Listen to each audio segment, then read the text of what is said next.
Kemudian agak singkatkan, bagaimana tata cara kita berdoa yang benar?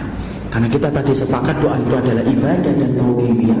Sekarang pertanyaan kita, lalu tata cara kita berdoa itu bagaimana? Maka yang pertama, maka dijelaskan oleh para ulama, sesungguhnya berdoa yang pertama itu harus betul-betul ikhlas karena Allah. Jadi betul-betul ketika kita berdoa ikhlas, artinya ikhlas di sini ibu dan bapak itu tidak menduakan Allah di dalam ibadah doa. Betul-betul hatinya tertuju, terkait dan terpaut hanya kepada Allah Subhanahu wa ta'ala ketika berdoa. Yang kedua, di dalam kita berdoa, maka kemudian yang kedua akhlaknya, jangan meminta diburu-buru, jangan minta untuk disegerakan. Karena Nabi bersabda, da'utu li abdi ma lam yu'ajjil. Allah berfirman, aku mengabulkan permohonan hambaku selama hambaku ketika berdoa tidak minta disegerakan. Contohnya minta segera dalam doa itu gimana? Gini, ya Allah, tolong ya Allah tutup utangku bulan ini ya, jangan bulan depan. Ya boleh. Maka kemudian itu minta disegerakan, minta diburu-buru dan tergesa-gesa. Makanya kalau berdoa, maka tenang, tidak boleh memburu-buru Allah, karena Allah yang alim daripada apa yang kita ketahui. Yang ketiga, ketika kita berdoa kepada Allah harus yakin kepada Allah dan tidak boleh ragu.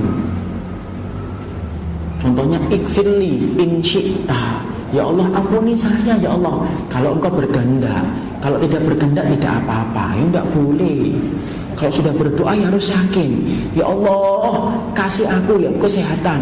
Ya kalau engkau mau ya Allah, kalau tidak mau tidak apa-apa. Tidak bisa, harus yakin, ya Allah aku minta kesehatan.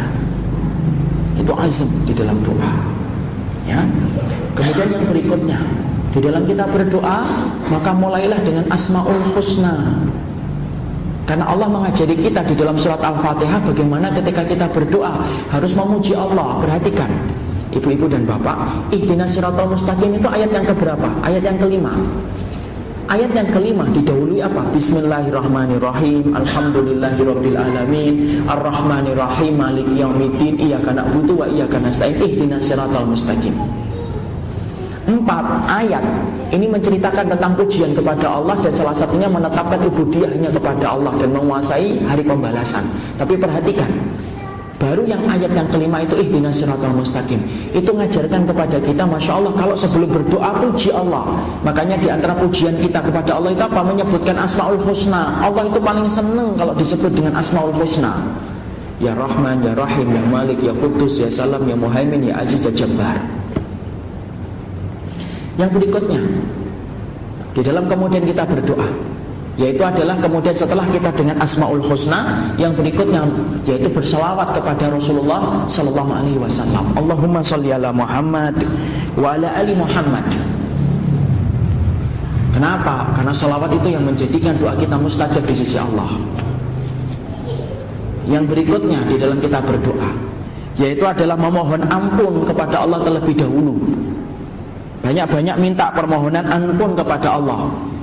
Banyak-banyak memohon ampun kepada Allah sebelum kita meminta. Kenapa harus memohon ampun, Ustaz?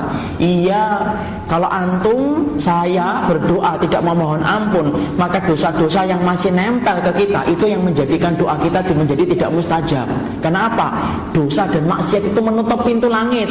Walaupun antum berdoa yang banyak, tetapi antum banyak bermaksiat dan tidak istighfar dulu sebelum meminta, maka dosa antum yang menyeret-nyeret doa untuk kembali ke dunia dan tidak bisa naik ke langit. Ya, itu termasuk di antara doa. Makanya kemudian kita ucapkan istighfar dulu yang banyak kepada Allah. Kemudian yang berikutnya di dalam kita berdoa, janganlah kemudian antum di dalam membuka langit meminta sesuatu yang mustahil terjadi, sesuatu yang sifatnya memberatkan diri kita sendiri. Contohnya apa? Ya Allah, jadikan aku sebagai hamba yang beriman yang bisa terbang, ya Allah. Tidak mungkin itu. Ya Allah, jadikanlah aku orang yang umrah tanpa naik pesawat tapi 2 jam sudah sampai ke Mekah. Mustahil. Walaupun kemudian doa itu merubah yang mustahil menjadi mustajab, tapi mustahilnya jangan kebangetan. Kalau kemudian meminta untuk kemudian husnul khotimah itu bukan mustahil. Tapi kalau kemudian sampai kemudian meminta mustahil yang terlalu Masya Allah, terlalu jauh, itu yang kemudian tidak akan pernah dikabulkan oleh Allah. Lalu kemudian yang berikutnya yaitu memanjatkan doa itu 3 kali. Dipanjatkan doa 3 kali, diulang-ulang 3 kali. Karena sesungguhnya itu adalah witir, ganjil, dan Allah mencintai permohonan yang diwujudkan dalam bentuk yang ganjil. Minta anak yang salih, Rabbi habli minas salihin, ulang 3 kali. Kemudian yang berikutnya, di dalam kita berdoa kepada Allah, yaitu adalah di dalam kita berdoa kepada Allah, biasakanlah untuk berdoa kepada Allah di waktu yang lapang dan di waktu yang sempit. Karena Allah akan menolongmu di waktu yang sempit sebagaimana kamu menolong Allah dengan mengingat Allah di waktu lapang. Ayo kita ambil contoh Nabi Yunus. Nabi Yunus itu diceritakan oleh Allah Subhanahu wa taala, "Falaula annahu kana minal musabbihin lalabisa fi batnihi ila yaumi yub'atsun." Kalaulah Yunus bukan orang yang senantiasa bertasbih kepadaku, maka aku biarkan Yunus itu berada pada perutnya ikan paus sampai hari ditegakkan hari kiamat. Kenapa Nabi Yunus itu ditolong oleh Allah, sudah berada pada perut ikan paus? Allah wahyukan ikan paus untuk minggir ke tepi lautan, memuntahkan Nabi Yunus. Karena kebiasaan Nabi Yunus untuk bertasbih dan mengingat Allah di waktu lapang, sampai Allah mengingat Nabi Yunus di waktu sempit. Banyak orang itu kalau doa di waktu sempit, tapi di waktu lapang tidak pernah doa. Itu loh yang menjadikan akhirnya kita itu ditolak oleh Allah permohonannya. Minta sama Allah, doa sama Allah di waktu lapang dan di waktu sempit.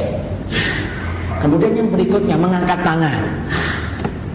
Dan di dalam kita mengangkat tangan, maka kemudian disunahkan sebagaimana riwayat dari Ibnu Abbas dan Ibnu Umar radhiyallahu anhuma. Sesungguhnya mengangkat tangan itu seberapa? Sebahu.